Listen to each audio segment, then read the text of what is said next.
I wasn't looking for the truth that night.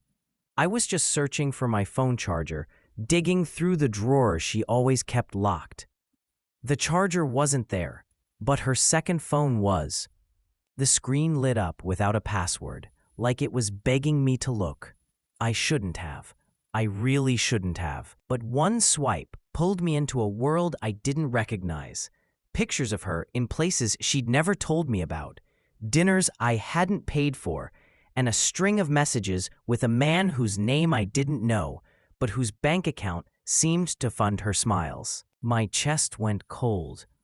I didn't feel rage. I felt clarity. That was the night I decided she'd never see me break, but she would watch her life crumble, one silent move at a time. I closed the phone and put it back exactly where I found it. No confrontation, no questions, no shouting. I walked into the living room, kissed her on the forehead, and told her I was going to bed.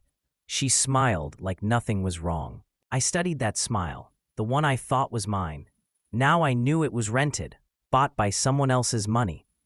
That night, I lay awake, not with heartbreak, but with a plan forming. Confrontations end quickly. Rage burns fast, but quiet, calculated patience. That can destroy someone without leaving fingerprints. I decided I wouldn't warn her. I wouldn't even change how I treated her. At least, not yet. She would keep believing I was blind. All while I slowly took apart the life she thought she controlled. Over the next week, I became an actor in my own home. I laughed when she made her fake little jokes. I asked about her day. I even brought her coffee in bed. She thought she had me wrapped around her finger, and in a way, she did, but only so I could pull the strings tighter before cutting them completely. I started keeping records, screenshots, bank statements, photos of every suspicious purchase. I followed her social media quietly, noting the nights she claimed to be out with friends, but posted nothing. I knew where she was going, and I knew who she was with. Every detail became a weapon I would use later. She thought she was building her perfect double life. I was building the evidence that would make it collapse. She was careless because she believed she was untouchable. That's the thing about people who think they're clever. They stop checking their blind spots. I started visiting her favorite spots before she got there. I'd tip the waiter extra to mention I had been by earlier. Small details, little seeds of doubt I planted without her noticing. I learned the name of the man funding her, Daniel. He was older, the kind who thought expensive gifts could replace emotional depth. I researched him too, every public record, every business connection. I didn't want just revenge, I wanted precision. By the time she realized something was wrong, the walls around her life would already be shifting. I didn't need to chase her. I just needed to close the exits, one by one. The first move was financial. I canceled a joint account card she barely used, but relied on for small emergencies. I made it look like a bank error. She complained for days, frustrated that her card kept getting declined at the salon. I apologized, promised to call the bank, and never did. Meanwhile, I was moving my own money into accounts she couldn't touch. She didn't notice. She thought I was still the naive man who believed her every word. That was her mistake. I let her keep spending Daniel's money freely, all while quietly ensuring she had no access to mine. I wasn't going to cut her off completely yet. I wanted the moment to come when she'd reach for help and realize I had already disappeared from her safety net. Daniel wasn't as discreet as he thought. A few polite messages to mutual acquaintances told me everything. He had a history of messy breakups and a habit of spoiling women until they became liabilities. I decided to give him a little push. Using an anonymous account, I sent him just enough information, blurred screenshots, hints of her lies, to spark his curiosity without revealing myself. I knew curiosity would do the rest. A man like him couldn't stand the idea of being played. Meanwhile, I kept acting normal at home, listening to her stories, nodding at her rehearsed alibis. Every lie she told me was a brick in the tower I was building to trap her, and every brick made my patience taste sweeter. It didn't take long. One night, she came home late, her phone buzzing nonstop. She silenced it and tossed it face down. I recognized the expression, the faint panic she tried to hide. Daniel was asking questions now. I didn't need to read the messages to know. The next morning, she was quieter, scrolling through her phone like she was searching for cracks. She didn't know the cracks weren't coming from him alone. I had started speaking to one of her closest friends, someone who had her own reasons to dislike her. A casual coffee turned into whispered confessions, and soon I had an ally feeding me more than I'd ever hoped for. Betrayal attracts betrayal. It's magnetic. She had no idea the circle around her was starting to close. The friend gave me gold, screenshots, voice notes, even a video of her laughing about how easy I was to manipulate.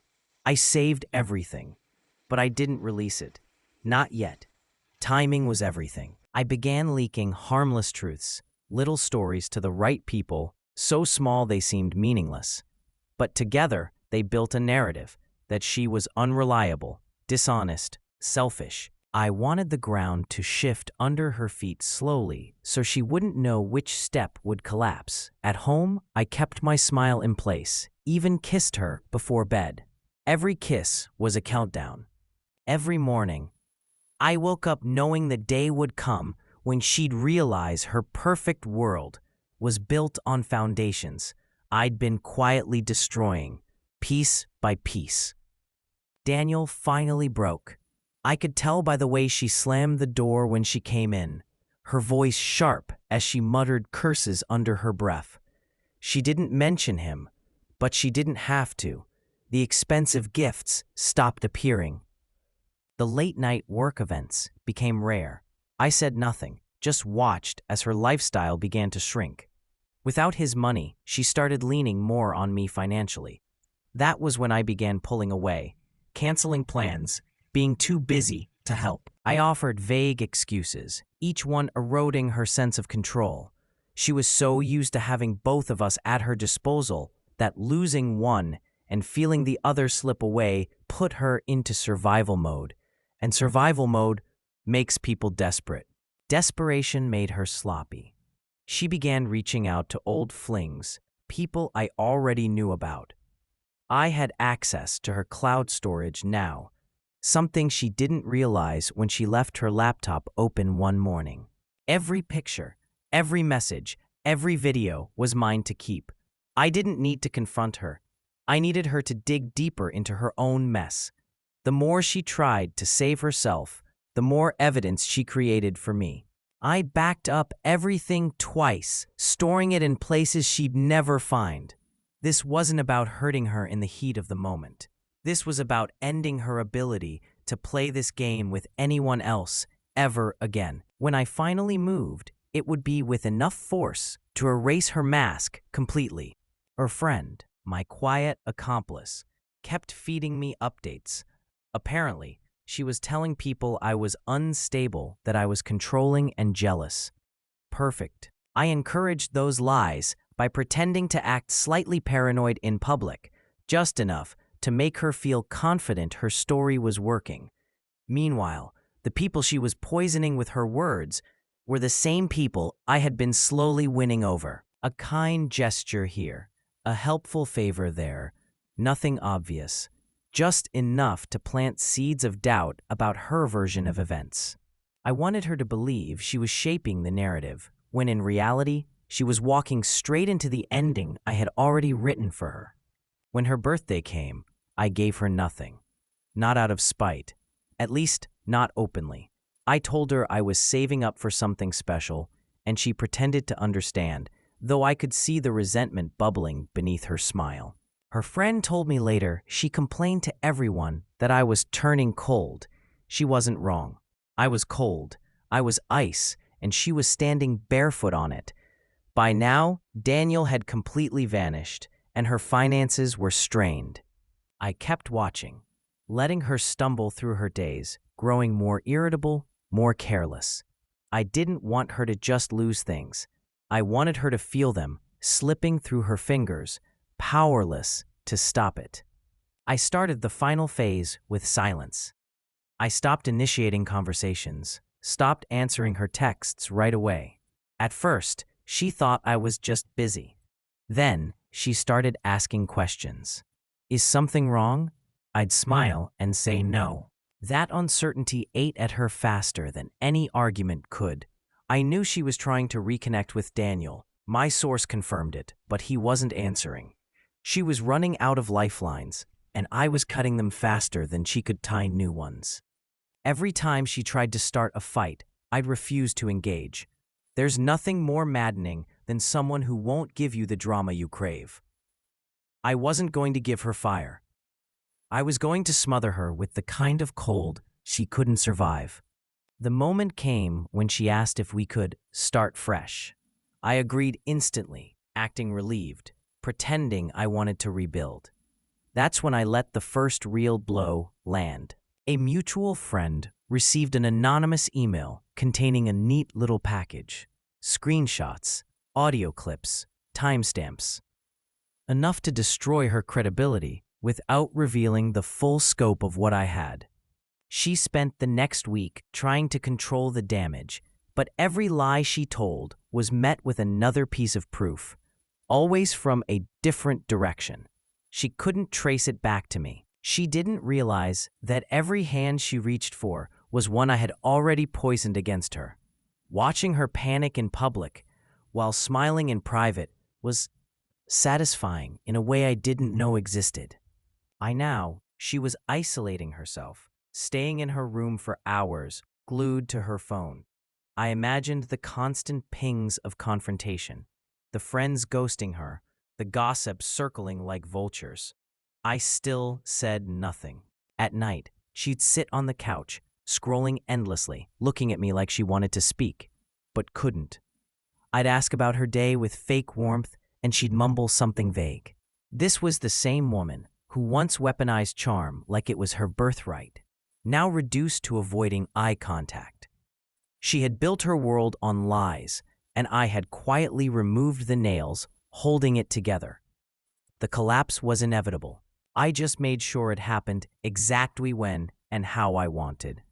The friend who had been feeding the information played her part perfectly. She invited my ex to a small gathering, pretending to be supportive. What my ex didn't know was that the friends there had already seen the evidence. They treated her politely, but with the kind of cold politeness that says you're no longer trusted. She lasted less than an hour before leaving. The friend called me afterward, laughing softly. It wasn't joy I felt. It was closure in motion. She was now radioactive in her own social circle. No one wanted to be associated with her. And still, I hadn't used the worst of what I had. That was reserved for the final act, the one she'd never recover from. The last card I played wasn't about her relationships. It was about her reputation in work. She had lied on her resume, padded her achievements, claimed credit for projects she barely touched. I sent the proof to her employer anonymously. I didn't need to embellish. The truth was enough. Within a week, she was called in for a private discussion that ended with her clearing out her desk. She came home pale, quiet, and for the first time, I saw a flicker of fear in her eyes. She knew this wasn't bad luck anymore. Something was dismantling her life piece by piece, and deep down, I think she knew it was me. But knowing and proving are two very different things. She tried to rebuild, started an online fundraiser claiming she was a victim of abuse, said I ruined her life, posted blurry pictures and half-truths. I let her scream into the void. Because behind every post, I had receipts, proof of every lie, every theft, every betrayal. When people started to believe her, I released the truth, slowly, strategically. I didn't need to defend myself. The facts did it for me. The fundraiser, taken down. Her followers turned on her. The last thread she clung to snapped. She messaged me again after that, said she was sorry, that she missed me, that she didn't know what she was doing. I didn't reply. The silence was my final gift to her. She had taken so much from me. Trust, time, the version of myself that believed in her. But she would never take my dignity. By refusing to give her closure, I left her trapped in the same uncertainty she once used to control me. I moved out quietly while she was gone one afternoon, leaving nothing behind but an empty space where my things used to be. No explanation. She came back to find not anger, not chaos, just absence. And absence is heavier than any confrontation. It lingers. It forces you to sit with yourself. And she was the last person in the world who could survive that. Months have passed. I hear bits and pieces. She's moved to a smaller apartment, picked up part-time work, keeps mostly to herself. The life she flaunted is gone. People still whisper about what happened, but no one asks me directly. That's the beauty of doing things quietly. The world assumes the truth is too ugly to repeat. And they're right. I don't think about her often, but when I do, it's not with longing. It's with the calm satisfaction of knowing she'll spend the rest of her life looking over her shoulder, wondering when the next blow will land. There won't be one. Her punishment is already complete. She has to live every day as the person she really is, without anyone left to believe her lies.